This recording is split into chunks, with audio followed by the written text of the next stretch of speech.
नमस्कार दोस्तों, आज हम देखेंगे उत्तर बस्ती का प्रिपरेशन कैसे होता है।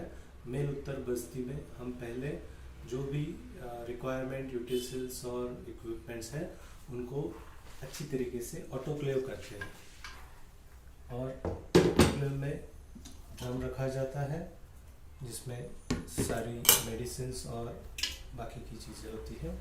2 स्पॉन्ज होल्डिंग फोर्सेप्स होते हैं और इसमें आप देखेंगे कि एक बाउल है जिसमें ग्लोव्स और कॉटन रखे जाते हैं। ये 2 तरह के ऑयल्स होते हैं, एक में रेगुलर तिल तेल होता है और दूसरे इसमें आवश्यक दवा या तेल होती है। अभी के लिए इसमें क्षीर बला तेल हमने रखा हुआ है और एक सिरिंज होती है। ये आपको अगर ज़रूरत होगी तो एक एक्स्ट्रा रख सकते हैं या फिर डायरेक्टली आप एक सील पैक ले सकते हैं जो ऑटोक्लेव करने की ज़रूरत नहीं होती है। एक बेबी फीडिंग ट्यूब होती है जो ऑटोक्लेव करने की ज़रूरत नहीं थी, वो सील पैक होती है। इसके बाद हम पेशेंट को बुलाते हैं और टेबल पे सुपाइन पोजीशन पे लिटा देते हैं। उसके बाद उससे पहले उसको यूरिनेशन के लिए भेज दिया जाता है। ब्लैडर एम्प्टी होने के बाद उनको बुला के सुपाइन पोजीशन पे लिटा देते हैं। अब यहाँ पे आप देखेंगे कि ये ऑटोक्लेव करने से पहले इसको एक कॉर्क लगाया दिया जाता है क्योंकि कॉटन का होता है।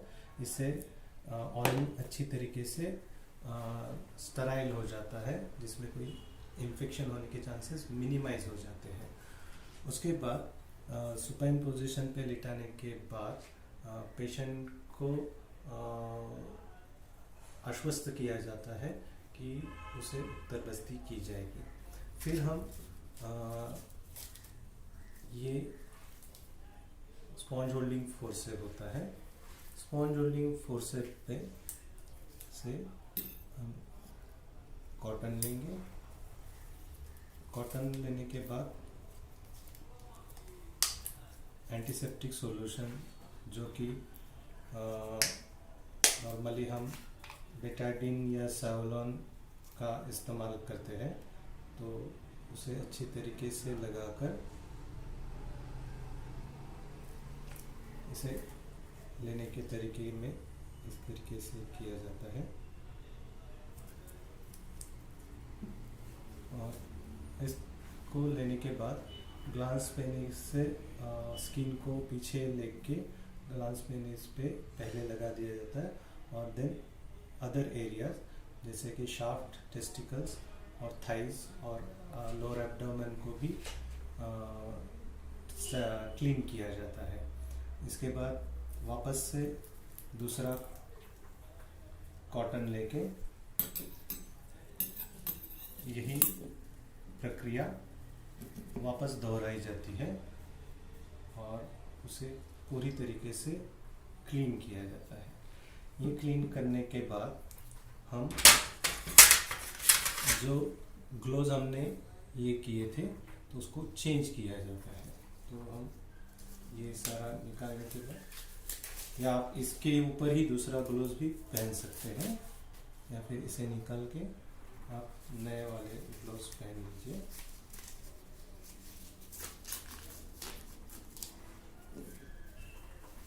इसके बाद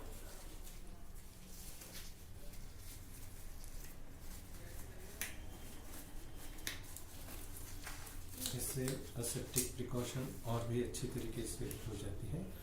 ये जो बेबी फीडिंग ट्यूब है इसको निकाल लिया जाता है इस तरीके से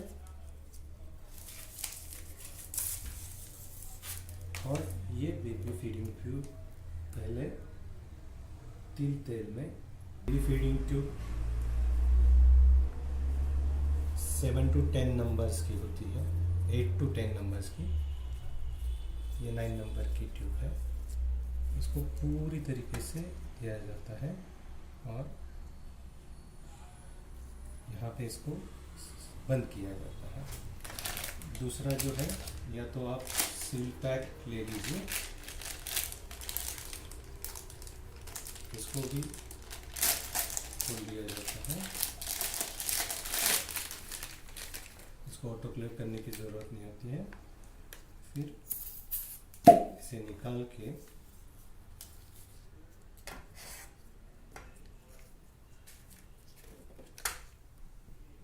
तेल को इसमें डाल दिया जाता है। ये 30 ml तक हमें, 20 से 30 ml तक हमें चाहिए। इसके बाद इसको पुनश्च लगा दिया जाता है।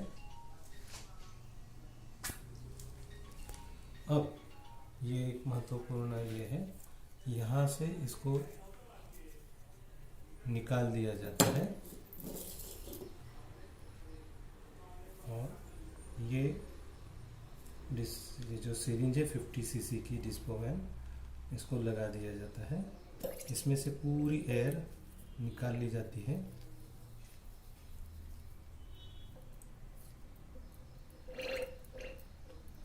और जब पूरा सिर्फ तेल बचता है तो उसको भी पूरी एयर निकालने तक उसको निकाल दिया जाता है।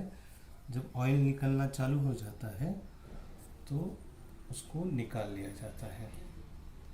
इस तरीके से ये लुब्रिकेटेड पूरी नलिका मिल जाती है हमें।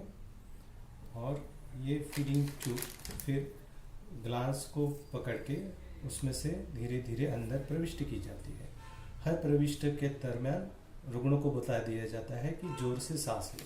जब भी वो सांस लेता है इसको अंदर प्रवेशित करते हैं। हमें 2 स्फिंक्टर मिलते हैं, एक शाफ्ट में होता है और दूसरा होता है ब्लैडर के आउटसाइड। तो वो दोनों स्फिंक्टर्स को पास करते हुए हमें ब्लैडर में जाना है। एक बार जाते हैं तो आपको रिस्ट्रिक्शन कम मिलते हैं। साधारणतः आप यहाँ देखेंगे कि ये जो मार्क है, यहाँ तक हम अगर अंदर डालते हैं तो हम ब्लैडर में पहुँच चुके होते हैं। लेकिन फिर भी अगर आपको डाउट हो तो इसको धीरे से पुश किया जाता है। अगर ब्लैडर में से ऑयल वापस बाहर आता है तो हम या तो शाफ्ट में है या बाहर है, तो इसको और धीरे से पुश करके अंदर चले जाते हैं। और फिर जब ऑयल नहीं आता है तो समझ लेना है कि हमने पूरा का पूरा जो ये है मेडिसिन है वो ब्लैडर में डाल दिया है। तो इस तरीके से हम इसको करेंगे। बाद में फिर धीरे से उसको निकाल लिया जाता है पेनिस में से, और निकालने के बाद उसको रख दिया जाता है। पेशेंट को 100 गिनने तक वहीं पे रुकना होता है। तो साधारणपणे 2 to 3 मिनट्स के लिए हम उसको लिटा के रखते हैं। 45 मिनट्स तक उसको यूरिनेशन के लिए सेंसेशन होता है तो रोकने के लिए बोलते हैं। और आफ्टर दैट यूरिनेशन अनबेरेबल हो और बहुत ही ज़्यादा इच्छा हो तभी ही यूरिनेशन के लिए जाने के लिए बोलते हैं। लेकिन 45 मिनट्स इज सफिशिएंट कि हम उसको रोकने के लिए बोले। Thank you.